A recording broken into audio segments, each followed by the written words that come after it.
Welcome back to the final video in our first Halloween horror season on Crawford-Clark Close-Up.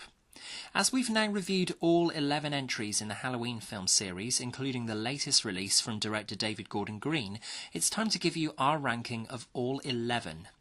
Is Halloween 4 better than 6? Should H2O be better appreciated than it is? Let's take a look at our thoughts. Just a reminder before we start, these are our opinions, not influenced by other reviewers, and as always, it's subjective. Not everyone is going to agree with our list, but we'll briefly justify our placings for each film. Let us know your ranking of the series in the comments below. Let's get started at the bottom of the pile, and if you've listened to our Halloween retrospective reviews, you'll know what's here at the bottom. At number 11, it's the car crash that is Halloween Resurrection. Coming off the back of the very final finale of Halloween H2O, it was an insult to the hardcore fans and even average filmgoers' intelligence to discover that Laurie Strode didn't kill the real Michael Myers at the end of the last film. This is the movie with Busta Rhymes squaring up against Michael Myers in a reality TV-style movie that's so poorly executed that it looks like a made-for-TV movie. The final nail in the coffin before Rob Zombie's reboot. Coming in at number 10, mildly better than Resurrection, only just, is Rob Zombie's Halloween 2. I've never understood the defenders for this film. It's so dark throughout, so you can barely see what's going on. You have Michael walking around maskless and actually talking and grunting in this film, and it's the most excessively gory film in the series. This is not what Halloween should be. All the mystery and intrigue is gone. At number 9, it's Halloween 5, The Revenge of Michael Myers. Again, this is an example of a wasted opportunity after the promisingly shocking finale to Halloween 4, which posits Jamie at the centre of the narrative. Here we have a somnambulous story with the cast, especially the usually on-point Donald Pleasance, appearing simply for the paycheck. The Myers house looks nothing like the original, Jamie Lloyd is mute for the majority of the film, and very little of interest happens. This is definitely one to skip. Coming in at number 8 is Halloween 6, The Curse of Michael Myers.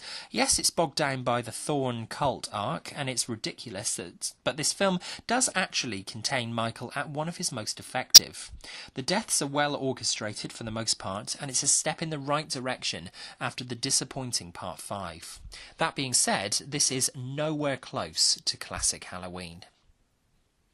Sitting at number 7 is Rob Zombie's 2007 reboot of Halloween.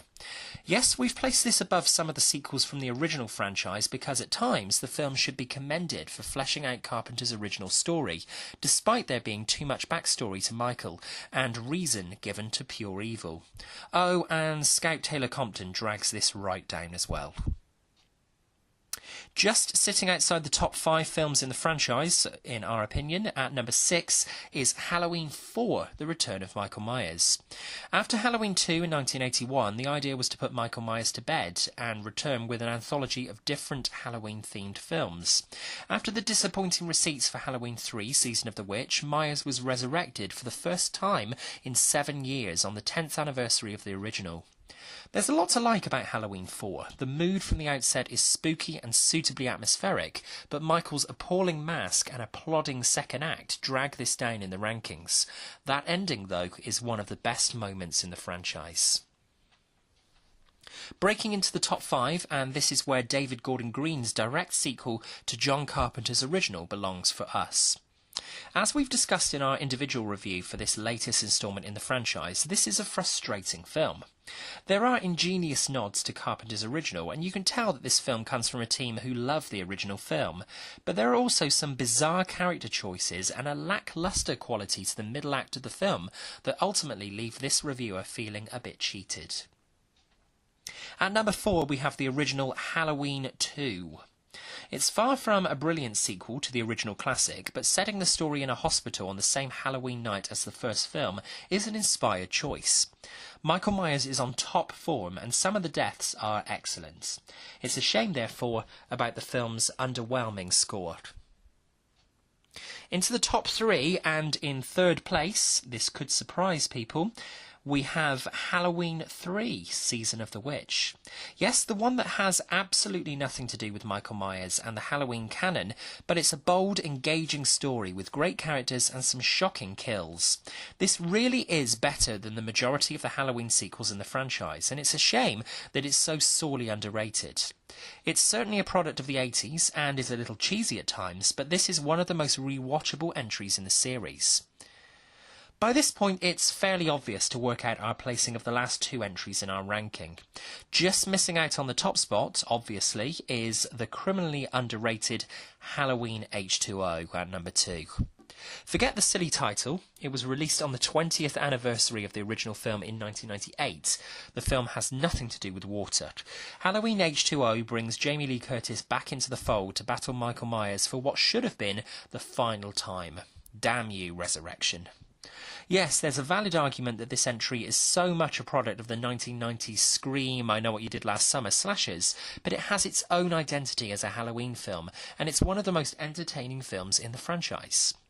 Granted, Michael Myers has looked a lot more intimidating in other sequels, but it's great to see Jamie Lee return, and this is a solid story this time round that tries to capture the purity of Carpenter's original, ignoring Halloween 4 to 6 to ensure the film doesn't get bogged down in multiple subplots. Halloween H2O is an effective modern-day chiller. And surprise, surprise, the top spot can't really go to anything other than John Carpenter's original and best, Halloween. It's the best purely for the fact that the narrative is so simple. Michael kills his sister at 6 years old and is the embodiment of evil, incarcerated before breaking free to finish what he started. Carpenter's theme is one of the most instantly recognisable and effective in the genre, and the film stands head and shoulders above all others in the franchise. Often emulated, but never improved upon. You can't recapture lightning in a bottle, after all. So, those are our thoughts on the Halloween franchise. Let us know how your ranking differs in the comments below. Thanks for your interest in our first Halloween horror season. We'll be back in October 2019 with another. Be sure to subscribe to Crawford-Clark Close-Up if you enjoyed this review for more regular reviews of new and classic releases. You can also find us on social media, on Facebook and Twitter, and you can email us with suggestions for future reviews, crawfordclarkcloseup@gmail.com. Coming this November, we'll be reviewing Bradley Cooper's update of A Star Is Born, Queen biopic Bohemian Rhapsody.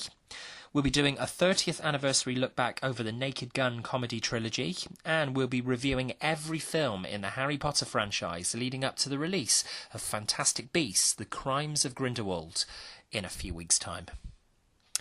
Until then, thanks for watching, and that's a wrap.